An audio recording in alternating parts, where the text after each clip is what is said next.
welcome to Hancock's VMware Half Hour. And welcome back to another Hancock's VMware Half Hour. Okay, well, something completely different in this episode of Hancock's VMware Half Hour. We might have to split this across two parts just to segment it into 30-minute slots and no further. We'll see how we go. If I don't waffle as much, we might get it done in 30 minutes. If I'm going to waffle on, then it's going to split across two parts. But first thing, it's all to do with this. Get it out of the box, and then maybe all will become clear. He says, get it out of the box. It's got tape on it. God. Okay, hang on. Okay, so maybe all will now become clear now. See that? Okay, so for me, this is a very long time indeed. This, in fact, is an LTO-5 tape. Yes, tape, you say. I know that there are probably some people watching this channel that probably don't remember records. They don't remember compact cassette. They may not even remember CD-ROMs because everything now is in the digital world. And obviously I'm talking about audio, which is obviously streamed via Spotify and iTunes and Deezer and all these other wondrous streaming channels that people don't even collect or transcode or rip, whatever you want to call them, MP3s or FLAC anymore. So today's video is going to be about setting up a tape server with Veeam Backup and Replication. Yes, traditionally, I think Veeam Backup and Replication never ever supported tape devices and tape servers or tape backup devices, but these are slowly coming back into fashion and they're in vogue now, and that's really because of immutability, if that's a word, if I've got the correct word there. That once the data is obviously written to the tape, or once backups are written to your tape and you store these off site in your bank vault or mountain warehouse or wherever, then in the event, God help you, hopefully not, that your site gets destroyed, or you have a malware outbreak, then you can go and get your tapes, start reinstalling a physical server or a virtual server, get that tape drive connected to it, and start restoring your environment from tape. And with the later functions now in Veeam Backup and Replication V12, and not just Veeam Backup and Replication, but the majority of backup and restore vendors now support the ability to scan tapes for malware, so you can be sort of kind of sure that what's actually basically going on. Tape can't be changed, which is important, but also basically is a malware free backup. So as I said, for me, I stopped using tape, and a lot of our clients stopped using tape in 2004, so that's like 21 years ago. But recently we have a project to look at tape again, and also recovering some data from tape as well. So I thought, okay, let's factor this in to Hancock's VMware Half Hour. So what we're going to do, we already have a Veeam Backup and Replication server here, obviously, at Hancock's VMware Half Hour. It's a virtual server. I'm just trying to get my head around now. It's a virtual server, and we do use Veeam Backup and Replication to back up virtual machines to disk effectively. The VBKs are stored on disk. Those are then snapshotted or replicated to another SAN. That SAN then replicates into another SAN, and then that SAN then stores them basically to sends them to the cloud. In fact, actually, it's Backblaze. We do occasionally use Wasabi, but predominantly Backblaze because it's cheaper. So I've often said to people that a backup is not a backup unless it's actually in 3 places. And more importantly, you can't really call them backups unless you've actually restored from them. And the number of organizations that say to me that they've got backups, when I ask them, have you ever actually restored them? And they say no. And then I actually basically to them, I say, well, how do you really know that they're backups if you've never actually restored? So we already have, and I think I've done a video before on showing you how to install Veeam Backup and Replication. It's fairly simple. I've also basically done a video on showing you how to use Veeam's own hardened repository. So this video really is all about the preparation of a server, first of all, so that it can see and detect the tape drive. We're going to run some tests on it using some HP, I think it's called HP Tape Test Tools, HTT. These are things that we like to do in the recipe before we start basically getting into the nuts and bolts of adding that server to Veeam as a backup server and adding that tape drive and doing restores and backups. It's something that we like to do first to ensure that the tape server is working with the HBA SCSI controller for us old farts. And everything is working well there before we actually basically start adding it as a tape server and we start seeing error messages with Veeam. Because when you actually basically start seeing error messages with Veeam in talking to the backup server, talking to the tape drive, things get awfully complicated in trying to work out what component is actually broke. And there are a number of things that we have to jump through. So let's have a look at our... Now, I have done some magic here because I sort of kind of thought maybe that you may not be able to easily see what I'm doing. I run 4K screens here, and one of the things that I have noticed that when I do RDP, and the RDP session basically blows up against the 4K screen, for a lot of people it's very, very difficult to see. So hopefully that is Cyrus-Tape 02. So Windows Server 2022 data center, and it is actually running on a physical server. It's not often that I use a physical server, but this is a physical server. And this, again, is a virtual machine. And this is Cyrus-Veeam 12. And it's also based on Windows Server 2022. So these are 2 RDP sessions that I'm using. And I'm going to toggle between the 2 as I explain. Now, the first thing I've done to make things simple for myself and not to get into permission issues, both these servers are added to a domain, and I'm logged in on both as the same domain administrator that has local administrator rights to both Cyrus-Veeam 12 and Cyrus-Tape 02. Yes, it's Cyrus-Tape 02 because we already have a Cyrus-Tape 01. Yes, I know that I said that I haven't used tapes since 2004. It was a little bit of a porky pie because they said there is another tape server that we have here as well, which is Cyrus-Tape 01, but we can ignore that for the time being because today, fresh tape drive, fresh server, and I have already connected the tape drive to the SAS controller. Now, the SAS controller, in fact, we're using is a Dell H200. We have bin loads of them. I'm not sure if it currently has the RAID firmware, IR or IT, but it doesn't actually basically matter for what we want to do in the lab here.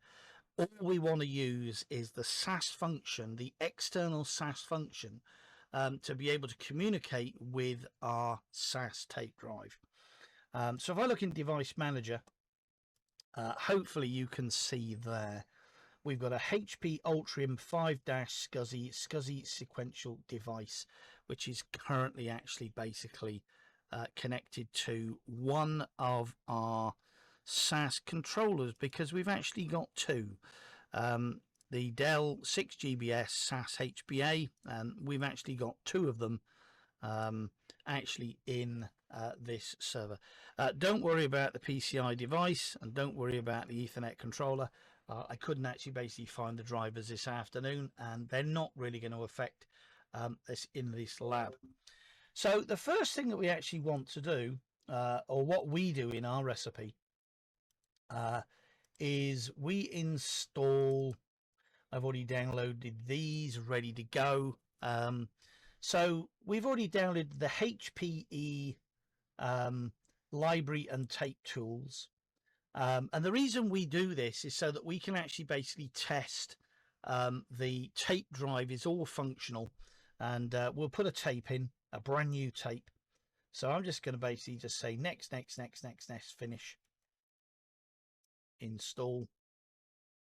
Now, we haven't actually basically added any drivers at the moment. So the drivers that we're using for the tape drive and the drivers that we're using for the HPA are out of the box, out of the Windows Server 2022 box. I'm not going to basically stay start. I'm just going to click finish. One of the other things that we like to do is we have the non-RAID firmware for the HPA controller, and I'm just going to run that up because I'm just going to check to see whether or not that, and I'm going to click install, and the HPE tape tools and the non-RAID firmware are still available from HPE and Dell with no contracts or anything. So the reason we like to run the firmware update is just basically to ensure that we are running the latest updates. And I think that the last update for this particular HPA controller is 070306. And it doesn't surprise me at all, really, that these are up to date, because I think at some point on a rainy day when I was bored in the winter, I sat down and went through the bucket that we have of controllers and made sure that they were all basically running the last version of the firmware. But any HPA controller, any SAS controller will work. If you've got an internal tape drive, then you can use the internal connections. We just happen to have external tape drive here and a PowerVault 114X. So it's external, so we've got it connected basically with a SAS cable on the outside. And these SAS HPAs, you know, they're cheapest chips on the bay. Maybe not Amazon, but certainly they're cheapest chips on the bay these days. A lot of people are using them for unraid if you flash them with the IT firmware. So I don't want to update because we already running that version, so I'm going to click finish.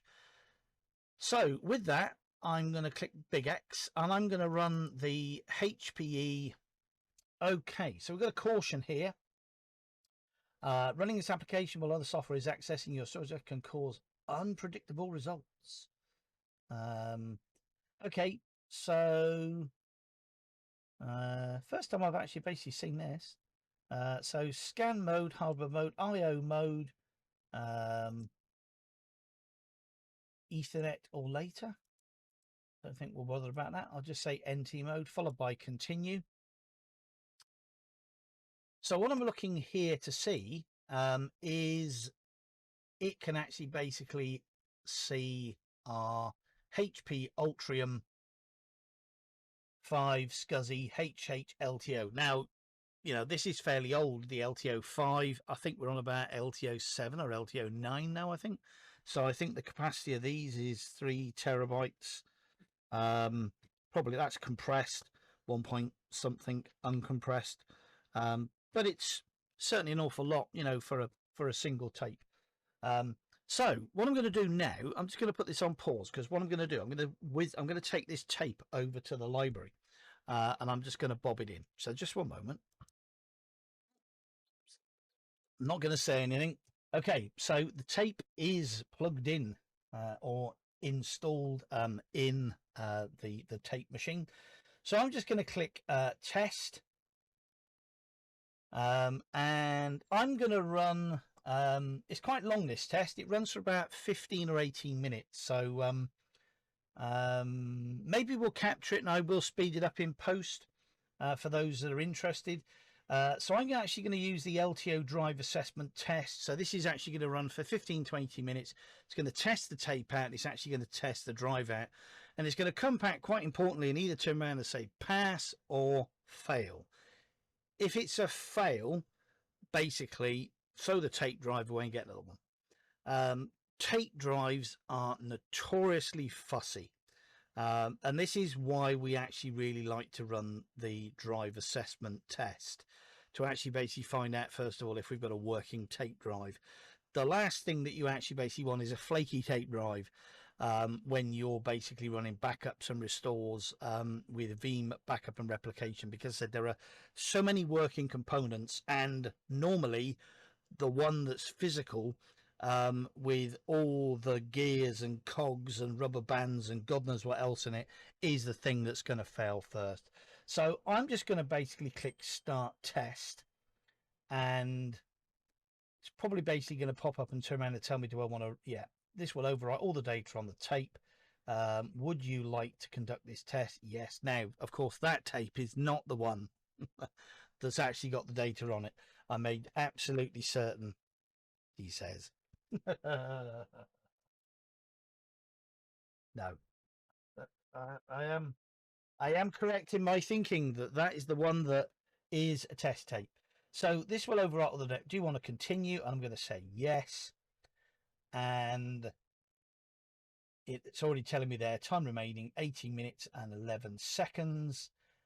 And that's obviously basically going to start and run the test. And we'll find out in 18 minutes and 1 second time whether or not that, first of all, we've got a good tape, and whether or not that we've got a good working tape drive. Now, these tape drives, these modern tape drives, are actually very intelligent. I don't know how much memory or RAM or whatever they've actually basically got on board, but there's an awful lot of diagnostic stuff that's actually basically recorded in the tape drive itself for you to actually basically look at later on. You know, even actually basically can mark tapes as bad and record those serial numbers in them as well. So they're a lot more intelligent than I used to have. I don't even know what I've done with it. Oh, hang on.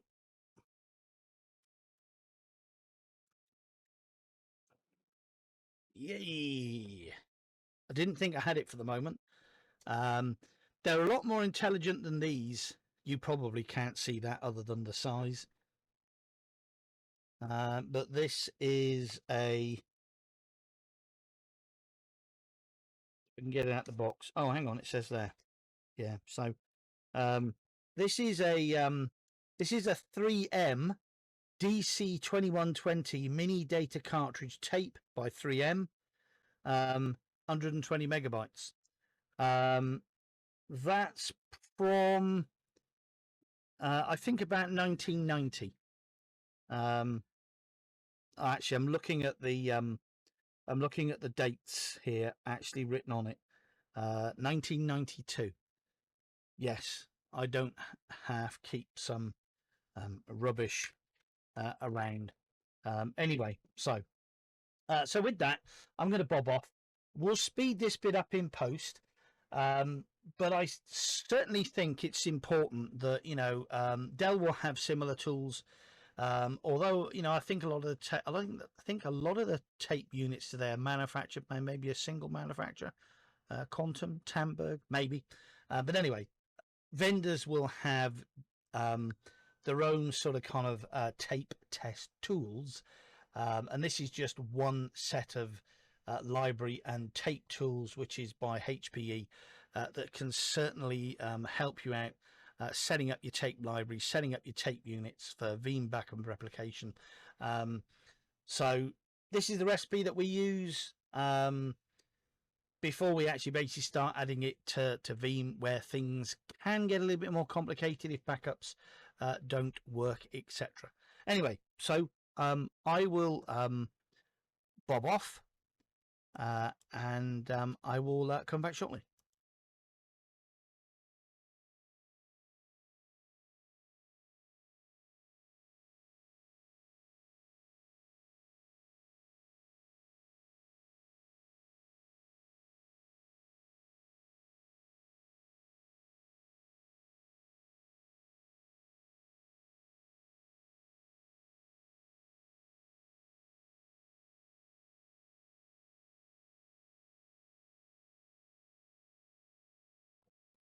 Okay, so test executing completed with some failures. See the test utility results tab for more details on the test results. So let's just click OK. And the analysis of the results says that it's failed. So this could just be a one-off.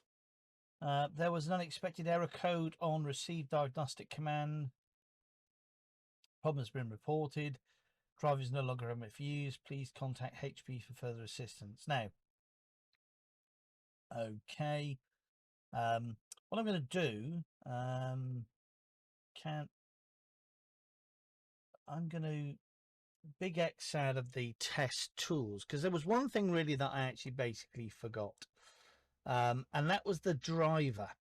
Now, as I said to you before, the driver that we're currently using is the out-of-the-box driver for Windows Server 2022. So what I want to do is I actually want to install the HPE Store Ever tape drivers for Microsoft Windows. So if we currently actually basically have a little look at the device, it's currently basically HPE Ultrium 5 SCSI sequential device. So I'm going to install this new driver. And I'm just going to basically say install. Finished installing applicable drivers. So that's actually basically telling us that it's install 1.94. Now I'm wondering whether or not that we will see a change. Yeah, okay. So already we can actually basically see that the under other devices it's disappeared. And if we now look at tape drives, we've got a Hewlett Packard Enterprise LTO Ultrium 5 drive. Now, I don't know whether or not the drivers makes a difference, but this is the recipe that we follow. So what I'm going to do, I'm going to run the test again. So I'm going to select that. I'm going to say continue.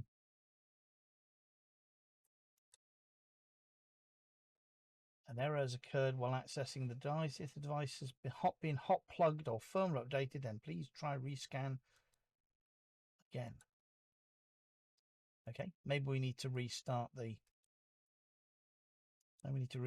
server. Let me just try this again. Hardware scan mode, continue.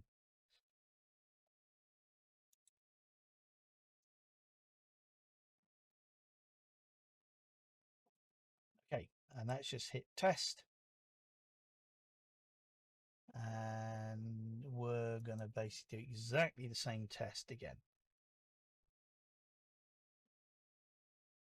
Yep, this will overwrite. Okay, so that's another 18 minutes that will also basically speed up in post. So this is going to be a two-part video. So we'll do part one, which is preparing Cyrus-Tape-02, our tape server. And then once we've basically actually done all the tweaks and we've got the okay to go and we've got no further error messages, then we will basically jump on to our Cyrus Backup and Replication 12 server to actually then add it as a tape server. So with that, I will be back shortly.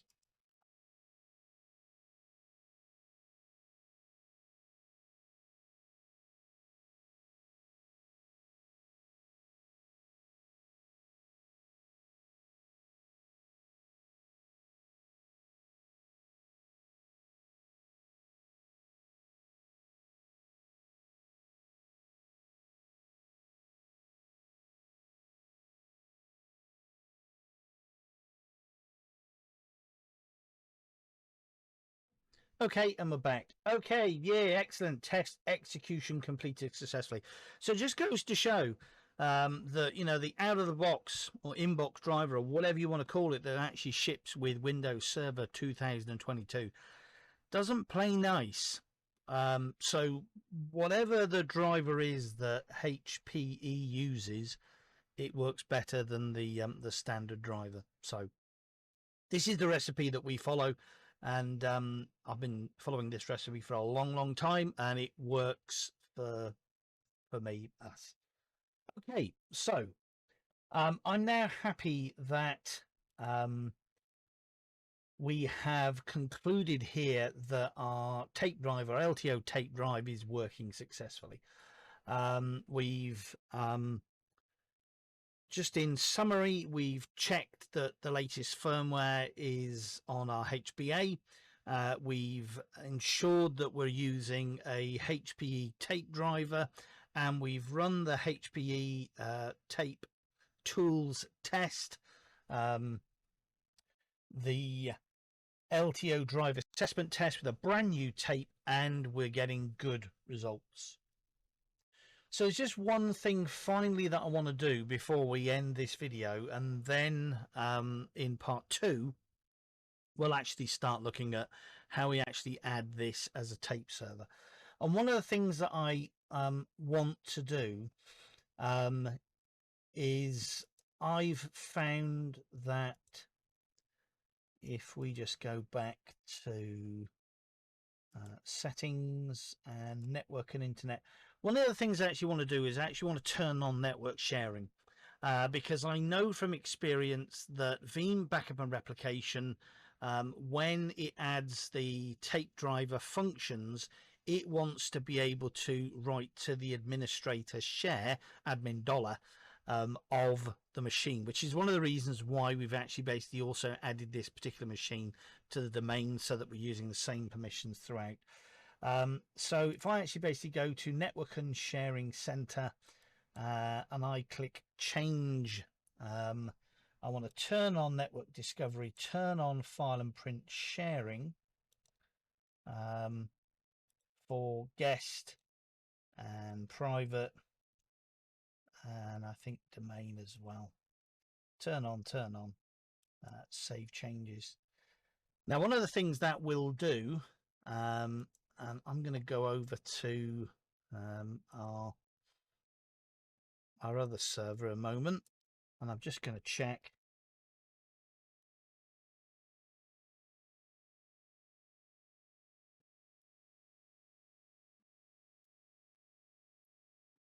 Now, hang on a minute, you can't see this, so just let me bob on and switch to that server. So if I just turn this one off and you can see. Okay, now if I hadn't have made those changes to network and sharing, we wouldn't have actually basically got any ping responses to Cyrus-Tape02. Now, don't be alarmed. We are actually basically, our tape server here is actually on a different network here on our home lab. So it's the other side of a router and firewall. But hopefully we've actually basically got the rules and things in place here in the lab that's not going to cause us any further issues. And one of the other things I just wanted to check that I could do was basically just doing a / 192.168.182-120, which is the IP address of that server.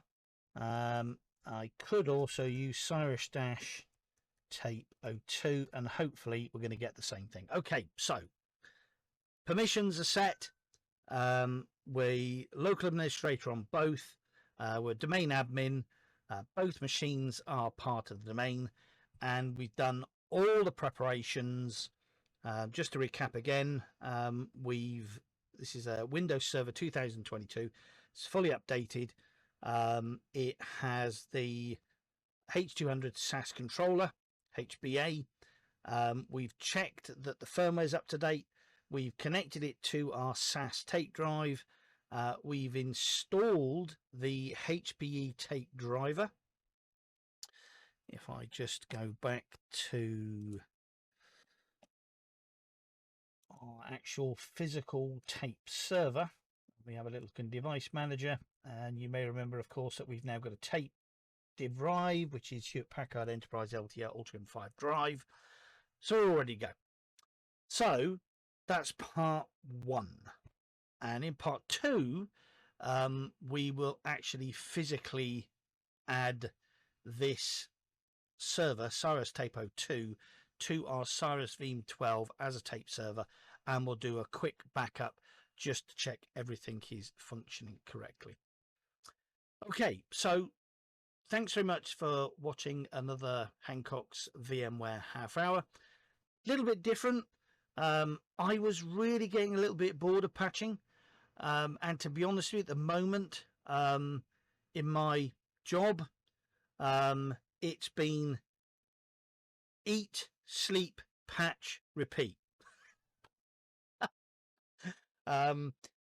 After we had all that on the 4th of March come out with VMware vSphere and VMSA 2025-004, then we had another one, VMSA 2025-005, where there is a critical vulnerability in VMware Tools. I think that has a CVSS score of about 7.8. So not an 8, not a 9, but clients that have a security governance and cybersecurity essentials policy that actually basically states that anything above a 7 has to be patched within 14 days. And of course, you know, VMware Tools is and should be installed on every single virtual machine. Now, if that's Windows, then that's a lot of virtual machines that have got a bug in VMware Tools. Linux, not so bad because Open VMware Tools is in use. Need to check as to whether or not that issue is present in that version or not. So as I said, eat, sleep, patch, repeat. And then today, VMSA 2025-006 dropped, which of course is a issue now with ARIA, a lot of the ARIA operations suites as well. Yeah, so as I said, eat, sleep, patch, repeat. So I was getting a bit bored really of patching, so I thought we'd do something fresh on the channel, and we'd have a little look at tape drives. Anyway, so I'm going on. So again, thanks so much for watching another episode of Hancock's VMware Half Hour. If you like this video, then thumbs up and subscribe. If you don't like it and you don't give a stuff about tape drives, then please give a thumbs down if you don't like it, and tell me why. So until next time, cheerio and good night. Goodbye.